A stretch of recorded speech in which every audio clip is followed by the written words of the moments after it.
السلام علیکم ورحمۃ اللہ وبرکاتہ۔ وہ قبر جس کا مردہ بھی زندہ اور قبر بھی زندہ۔ ایک دفعہ ایک عیسائی بادشاہ نے چند سوالات لکھ کر حضرت عمر رضی اللہ تعالیٰ عنہ کے پاس بھیجے اور ان کے جوابات آسمانی کتابوں کی روح سے دینے کا مطالبہ کیا۔ ان میں سے ایک سوال تھا کہ وہ کون سی قبر ہے جس کا مردہ بھی زندہ اور قبر بھی زندہ اور قبر اپنے مدفون کو سیر کراتی پھرتی تھی۔ پھر وہ مردہ قبر سے باہر نکل کر کچھ عرصہ زندہ رہ کر وفات پایا۔ حضرت عمر رضی اللہ تعالیٰ عنہ نے حضرت عبداللہ بن عباس رضی اللہ تعالیٰ عنہ کو فرمایا کہ ان سوالات کے جوابات لکھ دیں۔ حضرت عبداللہ رضی اللہ تعالیٰ نے اس سوال کا جواب تحریر فرمایا، وہ قبر جس کا مردہ بھی زندہ اور قبر بھی زندہ، وہ مردہ حضرت یونس علیہ السلام تھے اور ان کی قبر مچھلی تھی جو ان کو پیٹ میں رکھے جگہ جگہ پھرتی تھی، یعنی سیر کراتی تھی۔ حضرت یونس علیہ السلام اللہ کے حکم سے مچھلی کے پیٹ سے باہر آ کر عرصہ تک حیات رہے اور پھر وفات پائی۔ حضرت یونس علیہ السلام کا واقعہ جس کا کچھ حصہ تو خود قرآن میں مذکور ہے اور کچھ روایات حدیث و تاریخ سے ثابت ہے، وہ یہ ہے کہ حضرت یونس علیہ السلام کی قوم عراق میں موصل کے مشہور مقام نینوا میں بستے تھے۔ ان کی تعداد قرآن کریم میں 1,00,000 سے زیادہ بتائی ہے۔ ان کی ہدایات کے لیے اللہ تعالیٰ نے حضرت یونس علیہ السلام کو بھیجا۔ انہوں نے ایمان لانے سے انکار کیا۔ حق تعالیٰ نے یونس علیہ السلام کو حکم دیا کہ ان لوگوں کو آگاہ کر دو کہ 3 دن کے اندر اندر تم پر عذاب آنے والا ہے۔ حضرت یونس علیہ السلام نے قوم میں اس کا اعلان کر دیا۔ قوم یونس نے آپس میں مشورہ کیا تو اس پر سب کا اتفاق ہوا کہ ہم نے کبھی یونس علیہ السلام کو جھوٹ بولتے نہیں دیکھا، اس لیے ان کی بات نظر انداز کرنے کے قابل نہیں۔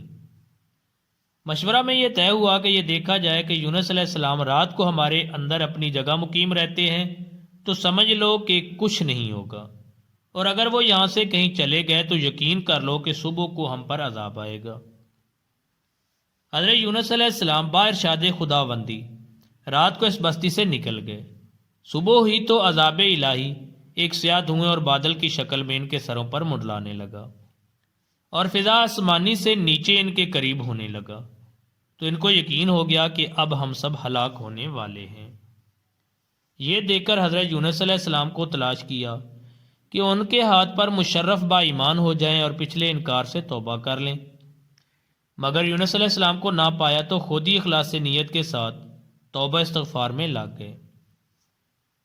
بستی سے ایک میدان میں نکل آئے، عورتیں، بچے اور جانور سب اس میدان میں جمع کر دیے۔ ٹاٹ کے کپڑے پہن کر عجز و زاری کے ساتھ اس میدان میں توبہ کرنے لگے اور عذاب سے پناہ مانگنے میں اس طرح مشغول ہوئے کہ پورا میدان آہ و بکا سے گونجنے لگا۔ اللہ تعالیٰ نے ان کی توبہ قبول کر لی اور عذاب ان سے ہٹا دیا۔ روایات میں ہے کہ یہ عاشورہ یعنی 10ویں محرم کا دن تھا۔ ادھر حضرت یونس بستی سے باہر اس انتظار میں تھے کہ اب اس قوم پر عذاب نازل ہوگا۔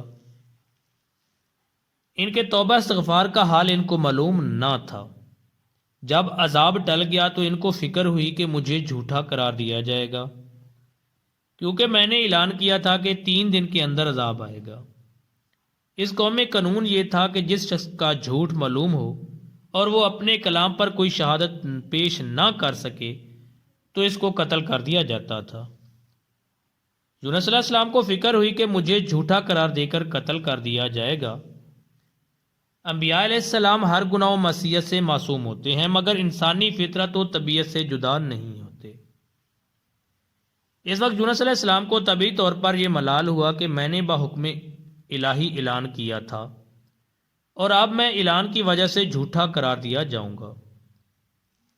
اپنی جگہ واپس جاؤں تو کس منہ سے جاؤں اور قوم کے قانون کے مطابق گردن زنی بنوں۔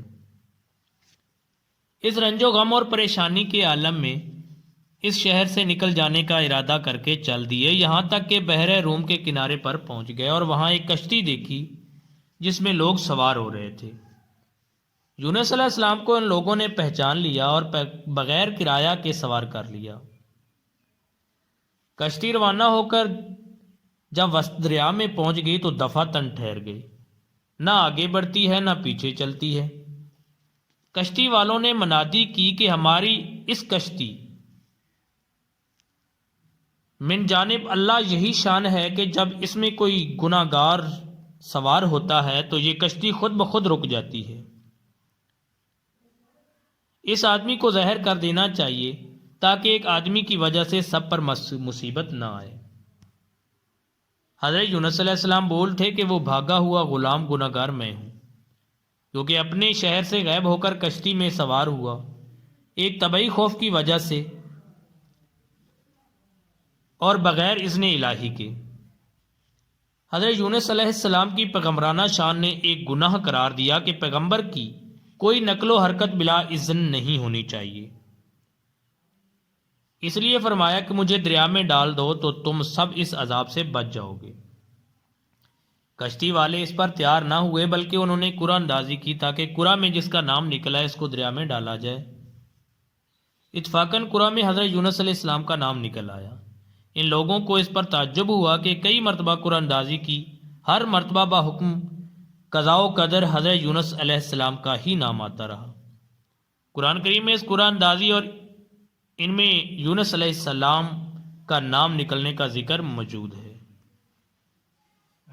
یونس علیہ السلام کے ساتھ حق تعالیٰ کا یہ معاملہ ان کے مخصوص پیغمبرانہ مقام کی وجہ سے تھا، اگرچہ انہوں نے اللہ کے کسی حکم کی خلاف ورزی نہیں کی تھی جس کو گناہ اور معصیت کہا جاتا ہے، اور کسی پیغمبر سے اس کا امکان نہیں کیونکہ وہ معصوم ہوتے ہیں، لیکن پیغمبر کے مقام بلند کے مناسب نہ تھا کہ ماذ خوف طبعی سے کسی جگہ بغیر اذن خداوندی منتقل ہو جائیں۔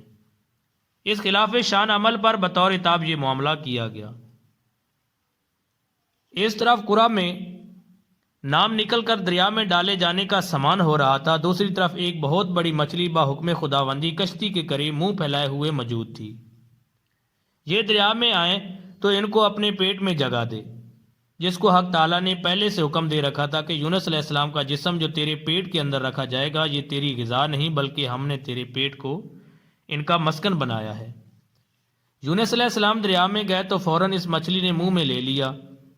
حضرت عبداللہ بن مسعود رضی اللہ تعالیٰ عنہ نے فرمایا کہ یونس علیہ السلام اس مچھلی کے پیٹ میں 40 روز رہے، یہ ان کو زمین کی تہہ تک لے جاتی اور دور دراز کی مسافتوں میں پھراتی رہی۔ بعض حضرات نے 7، بعض نے 5 دن اور بعض نے 1 دن کے چند گھنٹے مچھلی کے پیٹ میں رہنے کی مدت بتائی ہے۔ حقیقت حال حق تعالیٰ کو معلوم ہے۔ اس حالت میں حضرت یونس علیہ السلام نے یہ دعا کی، لا الہ الا انت سبحانک انی کنت من الظالمین۔